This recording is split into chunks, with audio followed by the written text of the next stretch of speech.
సందీప్ గారు ఒక చిన్న Thank you. Welcome first of all identity after 6 years తర్వాత అండ్ ఒక చిన్న gift hamper from Satyam. Thank you. Hello views, welcome to I dream media. నాతో పాటు చాలామంది తెలుగు ఆడియన్స్ వెయిట్ చేస్తున్నారు. అంటే అబౌట్ 3 years నుండి వీరి ఇంటర్వ్యూ కోసం. Sandeep Reddy Vanga with us. నమస్తే. Namaste. Thank you. It's been 6 years అనుకుంటా. Yeah, 6 years. Our first interview. Yes, yes. Before starting hour interview I want show you one clip అనమాట. ఐ డ్రీమ్లో ఇచ్చిన ఇంటర్వ్యూనే ఇప్పుడు బాగా సర్క్యులేట్ అవుతుంది. ఇది ఒక్కసారి మీరు చూడండి. ఏది శ్రీకాంత్ నా మీద ఫీలింగ్ ఏంటంటే ప్రపంచంలో ఎవడన్నా లేజీ ఫెలో ఉన్నాడు ఆఫ్టర్ బిగ్ లెబోస్కి అంటే ఈ సందీప్ గడి అనే ఫీలింగ్ ఆయనే ఎందుకు బోరబొండ నుంచి అత్తాపూర్ వచ్చి నన్ను పిక్ చేసుకొని ఓ ప్రొడ్యూసర్ ఉన్నాడని చెప్పి కెఫే మెలాకి తీసుకొచ్చాడు. ఓకే, ఓ ప్రొడ్యూసర్ నీకు అదే అంటాడు, అతని దగ్గర డబ్బులు ఉన్నాయి పెడతాడు, నీ గురించి చెప్పినా నీ సినాప్సిస్ పంపినా ఈజ్ ఎక్సైటెడ్ అని. పెద్ద ప్రొడ్యూసరా? He makes decent films. I don't want to take his like don't. So మేము కెఫే మెలాన్స్కి అలా ఎంటర్ అయ్యాం. ఆయన హడావిడిగా దిగు వెళ్తున్నాడు. వెళ్తుంటే డూడ్ అని చెప్పి పిలిస్తే అతను చెప్పాడు, డైరెక్టర్ వచ్చాడు కథ కోసం రమ్మన్నావు కదా, ఎవరైనా టైం కదా అంటే, ఏ లిసన్ నాకు అర్జెంట్ ఒక కాల్ వచ్చింది, హ్యావ్ టు గో అని. ఇప్పుడు డైరెక్టర్ వచ్చిండు, నువ్వు ఎటు వెళ్తున్నావు అంటే, లేలే నాకు అర్జెంట్ ఉంది వెళ్తున్నా అంటే, మనోడికి అసలు పిచ్చ కోపం వచ్చింది. బ్రదర్ ఒక్కసారి అన్నాడు. అంటే నేను పక్కన ఉన్నా, నేను చూస్తున్నా ఏం చేస్తాడు. నాకు తెలుసు శ్రీకాంత్ ఆ రోజు మేమిద్దరం కొంచెం షార్ట్ టెంపర్గా వేసి నాకు మనోడు ఏం చేస్తాడు అనుకున్నాం.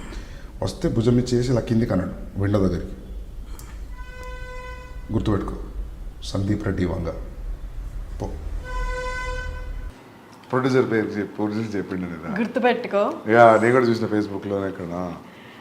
యా తను ఏ నాలెడ్జ్తో చెప్పారో, అంటే అప్పుడు ఎంత అవగాహన ఉండి చెప్పారో, మీ గురించి ఏం తెలిసి చెప్పారో తెలియదు కానీ గుర్తుపెట్టుకో సందీప్ రెడ్డి వంగ. ఇప్పుడు అదే నిజమైంది. Sandeep Reddy Vanga is a brand. మొత్తం నేషన్, ఈవెన్ బయట కంట్రీస్ కూడా మీకోసం, మీ ఇంటర్వ్యూస్ కోసం, మీ మూవీ కోసం ఎదురు చూస్తున్నాయి. It happened. Yeah I'm so glad, very happy. Yeah more than happy. Happy is a small word. But నేను అప్పుడు భయపడ్డా, శ్రీకాంత్ ఎందుకు ఇట్లా అంటున్నావు మరి, మీరు చేసింది లేదు ఏం లేదు, నువ్వేంది అట్లా పెద్ద స్టేట్మెంట్ ఇస్తున్నావు అని.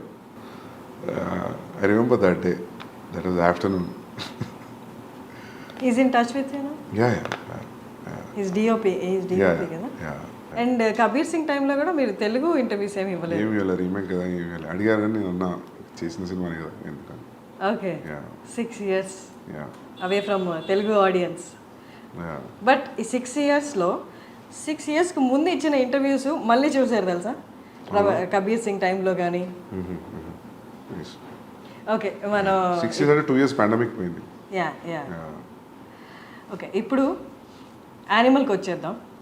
యానిమల్ ట్రైలర్ చూశారు, ఇంత బజ్ క్రియేట్ అయింది. ఇప్పుడు ఎలా అయిపోయిందంటే, సందీప్ రెడ్డి నువ్వు ఏం చేసినా మేము హిట్ ఇస్తాం అంటే, మీ కథల్ని అవన్నిటికీ నెక్స్ట్ అది సందీప్ రెడ్డి నుంచి ఒక సినిమా వచ్చిందంటే, రిలీజ్ అవుతుంది లేదా అనౌన్స్మెంట్ వచ్చింది అంటే ఆ బజ్ క్రియేట్ అయిపోయింది. అర్జున్ రెడ్డి తర్వాత, కబీర్ సింగ్ తర్వాత. How do you feel that? Feeling very overwhelmed actually. Looking at the advance bookings తెలుగులో కూడా, నో మ్యాటర్ అది ఎంత డబ్బింగ్ ఫిలిం అయినా కూడా ఓపెనింగ్స్ బుకింగ్స్ అన్ని తెలుగు సినిమాలానే ఉన్నాయి. So very happy. నేను అడ్వాన్స్ బుకింగ్ ఇంత స్ట్రాంగ్ ఉంటాను అనుకోలేదు తెలుగు తమిళ్. హిందీలో ఉంటాయని తెలుసు because Hindi hero. But yeah happy. హిందీలో రణబీర్ కపూర్ కాబట్టా, లేకపోతే ఆల్రెడీ కబీర్ సింగ్తో మనకి ఇక్కడ వచ్చిన విమర్శల కంటే ఎక్కువ విమర్శలు వచ్చి, at the same time collections కూడా, if I'm not wrong 360 cross చేసింది. 380 చేసింది కబీర్ సింగ్. 380 క్రోస్ చేసింది. సో ఆ సక్సెస్ కంటిన్యూ అవుతుంది కాబట్టి అక్కడ ఓకే ఓపెనింగ్స్ బాగుంటాయి అనుకున్నారా? యా ఇంపాక్ట్ ఉంటుంది. Same film maker is doing with Ranbir Kapoor. ఆయన సక్సెస్ ఇది. సో యా ఓకే, 2017 అప్పుడు I don't know Arjun Reddy budget ఎంత అప్పుడు? యాక్చువల్లీ స్పెండ్ చేసింది 2.5 crores. Okay, but if you calculate interest అని my fees, I didn't take any fees, అట్లా ఇట్లా చూస్తే then we have to show it to 3.5-4 అని. Because if you don't see 3.5, 4 మనకు కొన్ని అమ్మేటప్పుడు ఆ మాత్రం డబ్బులు ఇవ్వరు వీళ్ళు. సో చెప్పడం 4 అని అలవాటు అయింది, 3.5, 4, but actual what we spent was 2.5. 2.5లో అయిందా సినిమాని ఇప్పుడు చూస్తే డౌట్ వస్తుంది యాక్చువల్లీ 2.5లో చేసామా అంటే. But it collected 50.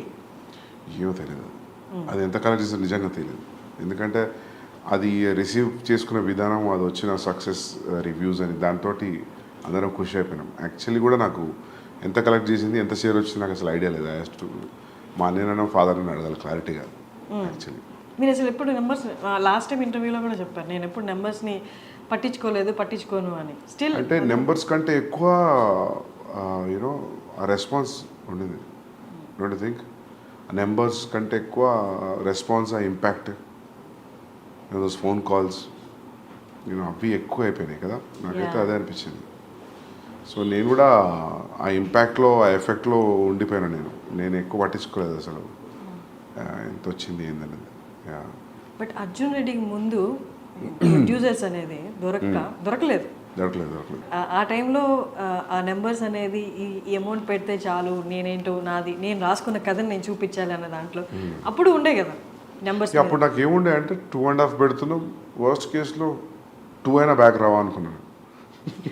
50 పోతే పోయినాయి. అట్లీస్ట్ మనం అనుకున్న సినిమా చేసినాము. At least you know people, producers will know, anybody who want to invest on me, they know that I know the craft అని. So yeah. Was it total your brother's money? Yeah, my brother's money, my father's money. Yeah. Okay. So Arjun Reddy almost 2.5, 4 pedte, it collected around 50. And Kabir Singh, నాకు budget ఎంతో 36 పెడితే 380. Yeah. 380. 2019 Kabir Singh release అయింది. 2019 తర్వాత మీ movie అని కాదు, ప్రతి మూవీకి numbers మారిపోయాయి. ఇప్పుడు ఎవరు 500 అబోవ్ 1000స్లోనే మాట్లాడుతున్నారు బడ్జెట్ కలెక్షన్ అనేది.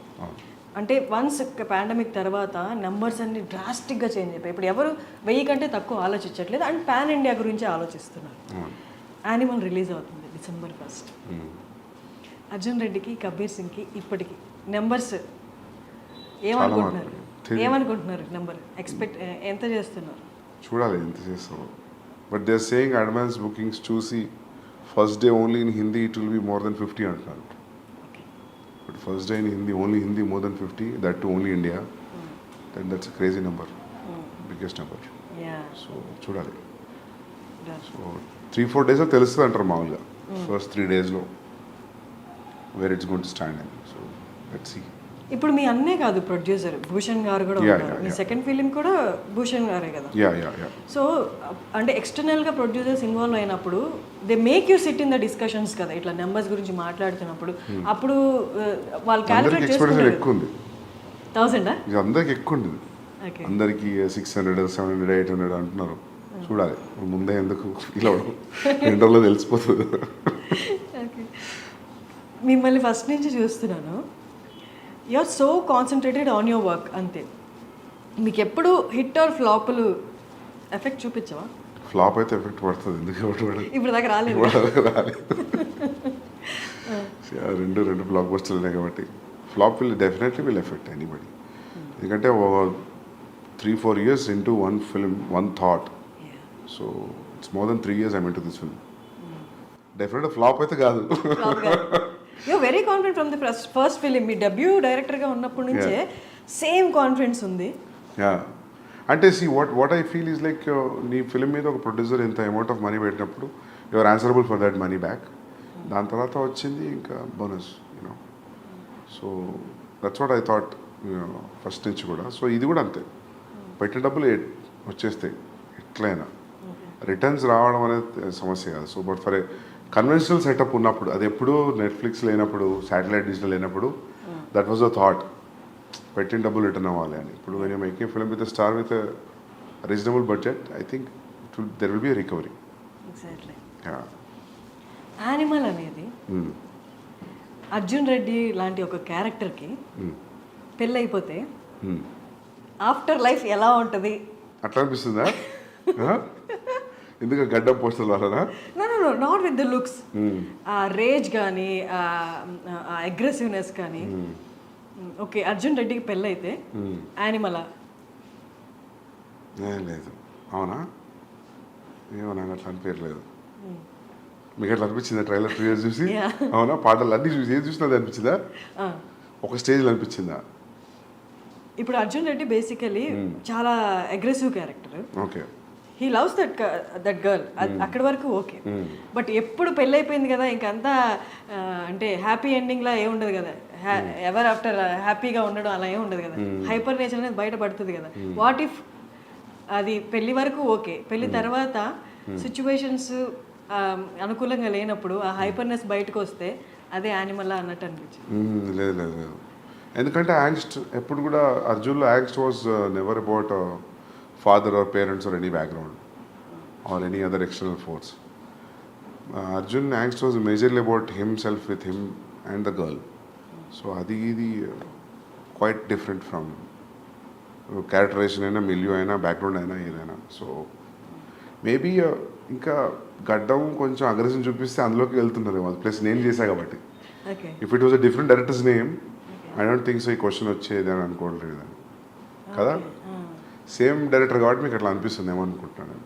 Maybe the characterisations you dealt with the anger issues in the first film. Yeah, ఇక్కడ కూడా మనకి ఆ సెల్ఫ్ డిస్ట్రక్టివ్ నేచర్ కొంచెం కనిపిస్తుంది ఆ క్యారెక్టరైజేషన్లో బేస్డ్ ఆన్ ద ట్రైలర్. మాకు పూర్తిగా మూవీ తెలియదు కాబట్టి. సెల్ఫ్ డిస్ట్రక్షన్ లేదు, అసలు లేదు. సెల్ఫ్ డిస్ట్రక్షన్ థాటే లేదు ఇందులో. Is fully focused, is prepared for what he wants to achieve. So self destruction అనేది లేదు. Because you don't want, it doesn't want to destruct because there is a proper ambition and goal for this guy in Animal. Arjun was lost, destroyed in love. So quite different. Maybe because it was same, maybe aggressive టోన్కి ఏమైనా కొంచెం అనిపించిన గడ్డంతో ఉన్నా మీకు అట్లా అనిపిస్తుందేమో, కానీ కాదు actually. Actually Arjun పెళ్లి తర్వాత ఏం చేస్తున్నాడంటే వేరే కథ రాయొచ్చు, కానీ స్ట్రెచ్ చేయాలనుకుంటే పార్ట్ 2 అని.